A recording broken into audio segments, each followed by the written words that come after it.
উফ বাবা কি গরমটাই না পড়েছে। এই মানা ফুল এনেছিস? হ্যাঁ মা এনেছি। যাক বাবা বাঁচালি তবু, একে আমার দেরি হয়ে গিয়েছে। কই দে ফুল দে। এখনই দেবো? হ্যাঁ দে, এখন নেবো না তো কখন নেবো? ঠাকুর ঘরে যাচ্ছি, এখন ফুল নেবো না তো কখন নেবো?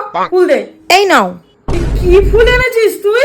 কেন মা, হলুদ ফুলই তো এনেছি। আরে হলুদ ফুল তো বুঝতে পারছি, এই ফুল দিয়ে আমি ঠাকুরের পুজো করব? এটা কি ফুল? কি ফুল? কি ফুল? কি ফুল? কি ফুল? আরে কি ফুল সেটাই তো আমি জিজ্ঞাসা করছি। ধুর, আমি জানি না। এটা পত্তলিকা ফুল।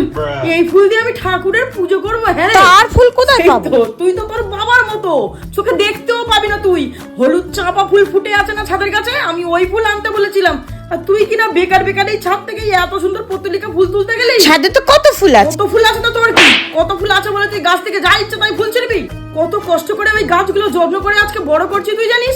লোকের বাড়ি একটা ফুল গাছ থাকে না রে, সারা বছর যত্ন করে রাখি বলে তবু পুজোর জন্য দুটো ফুল আমি পাই। ডাকছি মিনতি কাকিমাকে, বলছি ছাদে কত ফুল আছে। কি বললি তুই?